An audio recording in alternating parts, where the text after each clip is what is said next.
بسم اللہ الرحمن الرحیم نحمدہ و نصلی علی رسول کریم۔ مجھے بڑی خوشی یہ ہوتی ہے کہ یہ ادارہ اختراعی ضرورت یہ تو تقلیدی کام ہوتا ہے جو کام بڑا ہے صرف کسی کو کرتے ہیں۔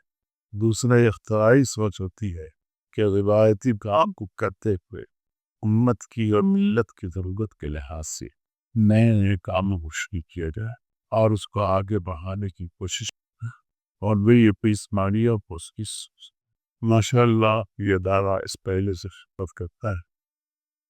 میں اس کے لیے دناروں کی دیر سارا اور پھر صبح کے لیے دل کی گہرائیوں سے دعا کرتی ہوں اور اس کی خدمات میں شکریہ اللہ تعالیٰ اسے قبول۔ ہم ایک اہم مسئلہ اس وقت مسلمانوں کا یہی ہے کہ حضور صلی اللہ علیہ وسلم نے فرمایا دینے والا ہاتھ لینے والے ہاتھ سے، اس لیے مسلمانوں کو ہمیشہ اپنے پاس دینے والا ہاتھ رکھیے، لیکن بدقسمتی سے اس ملک میں لینے والے ہاتھ میں وہ مسلمانوں کے فائدہ ہے۔ ہمارے یہاں بھیک مانگنے والے لوگوں کے سامنے ہاتھ ٹھہرانے والوں کے تیرا کہا جاتا ہے کہ بھکاریوں میں 40% یعنی آبادی میں ہمارا پرسنٹیج 15 سے 20% ہے، لیکن بھیک مانگنے میں ہمارا پرسنٹ 40% ہے۔ یہ پوری قوم کے لیے بہت شرم آپ قرآن مجید کا مطالعہ کریں، ایک آیت ان لوگوں کے بارے میں لکھتے جو ضرورت اور مجبوری کی وجہ سے امداد حاصل کرتے اور بے شمار مواقع پر مدد کرنے کی، صدقہ کرنے کی، زکوٰۃ دینے کی، لوگوں کی طرف حسن سلوک کا ہاتھ بڑھانے کی دعوت۔ جس قوم کی مذہبی کتاب ہر جگہ اس قوم کو اس بات پر ابھارتی ہو کہ وہ دینے والا ہاتھ رکھے، وہ قوم لینے والی بن جائے، اس سے زیادہ شکر کی کیا بات ہے۔ اس میں بہت سے اسباب ہیں۔ ایک سبب اس کا یہ بھی ہے کہ ہماری قوم میں ایک طرح کی کام چوری پیدا ہو گئی، محنت کر کے کھانے کی عادت۔ کچھ لوگ ایسے ہیں جنہوں نے خواب دیکھ لیا کہ ہم کو فلاں کام ہی کرنا ہے، اس سے کم درجے کا کام کر کے محنت کر کے حلال روزی حاصل کرنے کو آر محسوس ہوتے ہیں، حالانکہ کوئی کام ایسا نہیں ہے جس کے کرنے اس کا کرنا آر کی بات ہو، شرم کی بات ہو۔ لوگوں کا دوسروں پر بوجھ بٹھانا، چاہے اپنے خاندان پر کیوں نہ، یہ اصل آر کی اور شرم کی بات ہے۔ رسول اللہ صلی اللہ علیہ وسلم ان دفعہ ایک صاحب سے مسافہ کیا، ان کے ہاتھ بہت سخت، اور ہمارے رسول پاک صلی اللہ علیہ وسلم کے ہاتھ بھی نرم تھے کہ صحابہ نقل کرتے ہیں کہ آپ کی ہتھیلیاں ریشم سے زیادہ دبت تھی۔ تو ظاہر ہے کہ جس آدمی کا ہاتھ نرم ہو وہ دوسرے کے ہاتھ کی سختی کو، کھدراہٹ کو زیادہ محسوس کر سکتا ہے۔ حضور صلی اللہ علیہ وسلم سے محسوس کیا اور ان سے پوچھا کہ تمہارے ہاتھ اتنے سخت؟ ان صاحب نے کہا اللہ کے رسول، میں غریب آدمی وہ محنت پر پوری کرتا، موٹا جھوٹا کام کرتا، اس لیے ہمارے ہاتھ سخت ہو گیا۔ حضور صلی اللہ علیہ وسلم نے ان کے ہاتھوں کا بوسہ کیا اور ان کے غسل افزائی فرمائی۔ شاید آپ صلی اللہ علیہ وسلم نے اپنی زندگی میں کسی اور شخص کے ہاتھ کا بوسہ نہیں کیا، لیکن ایک ایسا مزدور جو محنت کر کے حلال روزی حاصل کرتا تھا، آپ نے اس کے ہاتھوں کو بوسا۔ اس لیے ہم کو اپنے سماج بھی گزار بنانا چاہیے کہ ہر آدمی اپنے قدموں پر کھڑا ہو، دوسرے پر بوجھ نہ تو۔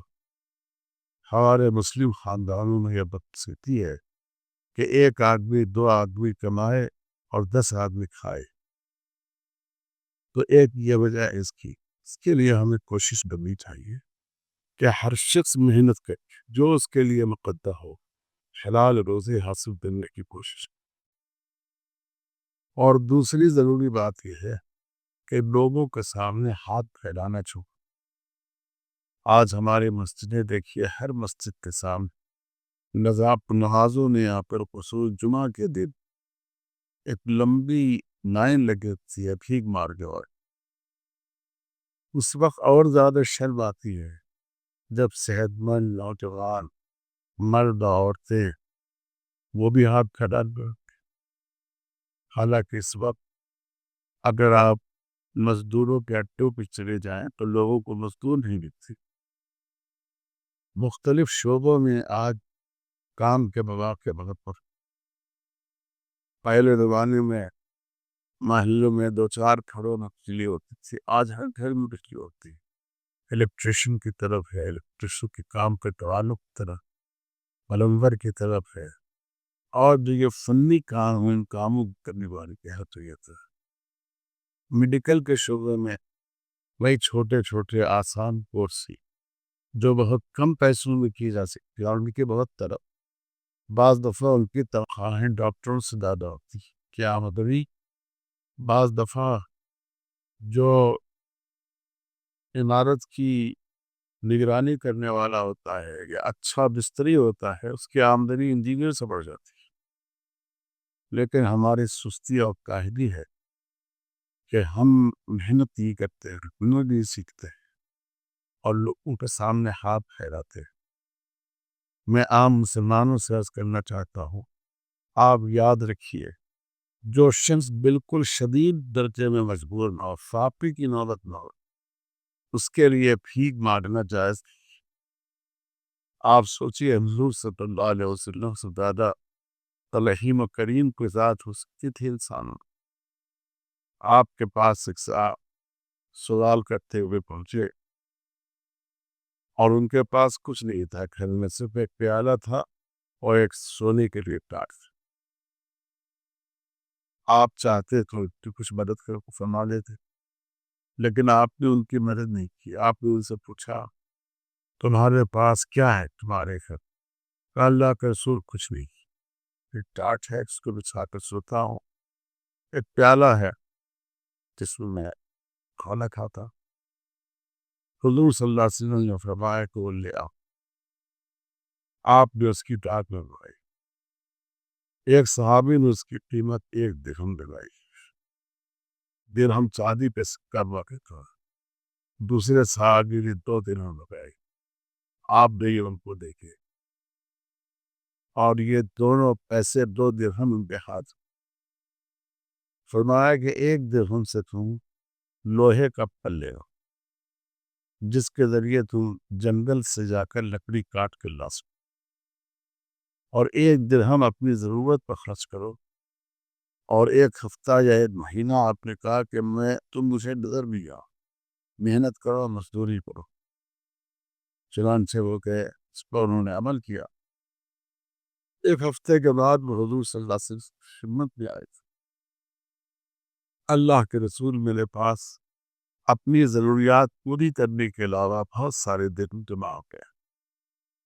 آپ نے فرمایا کہ یہ بہتر ہے یا وہ بات بہتر تھی کہ تم لوگوں کے سامنے ہاتھ پھیلاتے، کوئی دے دیتا، کوئی چھڑکی دے دیتا، اور جب بلا ضرورت لوگوں کے سامنے ہاتھ پھیلاؤ گے تو قیامت کے دن اس حال میں آؤ گے کہ تمہارے چہرے پر گوشت ہو۔